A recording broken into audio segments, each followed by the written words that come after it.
স্ত্রী শূন্যতায় ভুগছি জন্য মামুনের মাকে বিয়ে করতে চাই নাই। মামুনের মা যে ছেলেকে জন্ম দিয়েছে সেই ছেলে বুড়ি বিয়ে করার ট্রেডিশন বাংলাদেশে চালু করেছে। ওর ছেলের ট্রেডিশন ধরে রাখার জন্য আমি এই বুড়িকে বিয়ে করার অফার দিলাম। ইভেন তার সাথে আমাকে সে আমার জেন্ডার নিয়ে কথা বলেছে, সো আমার এটা প্রুভ করতেই হবে যে আমি ছেলে মানুষ, তো আমি ওই বুড়িকে দিয়ে প্রমাণ করতে চাই। মায়ের কথায় মানে কোনো কিছু মুভ অন করবো এটার প্রশ্নই উঠবে না, কারণ ওই রকম রক্ষিতা একজন বুড়ি যে ইন্ডিয়াতে যে রক্ষিতাগিরি করে মামুনের মতো একজন বাস্টার্ডকে জন্ম দিয়েছে, যে অন্যের মার সাথে ফিজিক্যাল রিলেশন করতে পারে, যে নিজের শাশুড়িকে রেপ করতে চায়, এই বাস্টার্ডের কথায় বা বাস্টার্ডের মায়ের কথায় আমি ক্যাব খুলি নাই। ওয়েদার অনেক বেশি ড্যামেন হট, এই রুমে এসি নাই, দ্যাটস ওয়াই আমি ক্যাব খুলে আপনার জাস্ট ভিডিও করছি। আর আমি ফুল প্যান্ট এখানে পরে আসছি কারণ অনেক সময় বাইরে গেলে আমি ট্রাউজার পরেছি, আমি ফুল প্যান্টটা পরি। একজন ভাই তার বোনের কাছে কি সুযোগ নিবে আমি বুঝলাম না। এই রক্ষিতা বুড়ি কি বললো সেটা নিয়ে তো আমাদের মতো এডুকেটেড পার্সন ওই বুড়ির মতো বললে তো চলবে না। বুড়ির কথার তো কোনো ভিত্তি নাই। বুড়ি একবার পাঠা বলে, একবার হিজড়া বলে, একবার থার্ড জেন্ডার বলে, একবার পুরুষ বলে, ওর ব্যাকগ্রাউন্ড তো দেখতেই হবে।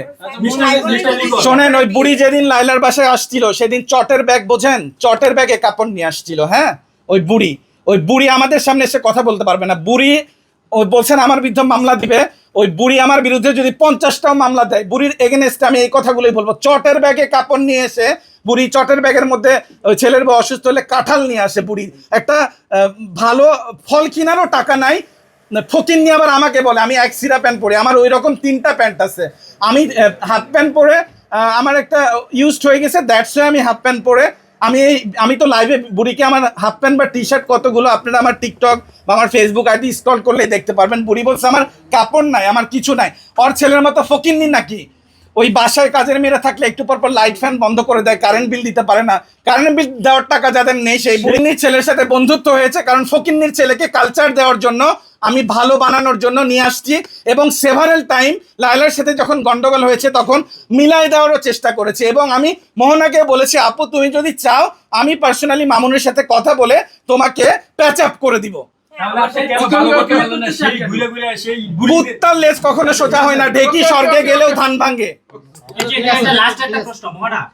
আপনার পাশে বসে ধরেন যে ধরনের কথাগুলো বলছে, বা আপনি বললেন যে মামুন একটা সাংবাদিকদের কাজ হলো ক্রস চেক করতে পারে, যে অপরাধী প্রমাণ না হওয়া পর্যন্ত তারও ইন্টারভিউ নিতে পারে।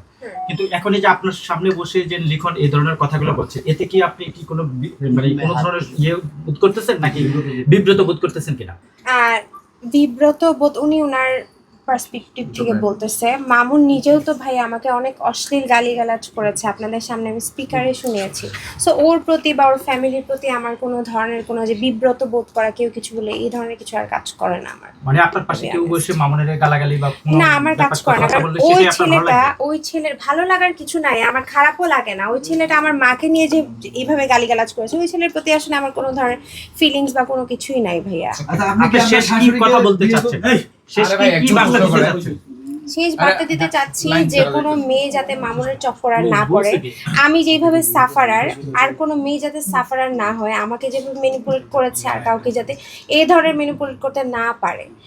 মায়ের কথায় কোনো কিছু মুভ অন করবো এটার প্রশ্নই উঠবে না, কারণ ওই রকম রক্ষিতা একজন বুড়ি যে ইন্ডিয়াতে যে রক্ষিতাগিরি করে মামুনের মতো একজন বাস্টার্ডকে জন্ম দিয়েছে, যে অন্যের মার সাথে ফিজিক্যাল রিলেশন করতে পারে, যে নিজের শাশুড়িকে রেপ করতে চায়, এই বাস্টার্ডের কথায় বা বাস্টার্ডের মায়ের কথায় আমি ক্যাব খুলি নাই। ওয়েদার অনেক বেশি ড্যামেন হট, এই রুমে এসি নাই, দ্যাটস ওয়াই আমি ক্যাব খুলে আপনার জাস্ট ভিডিও করছি। আর আমি ফুল প্যান্ট এখানে পরে আসছি কারণ অনেক সময় বাইরে গেলে আমি ট্রাউজার পরেছি, আমি ফুল প্যান্টটা পরি।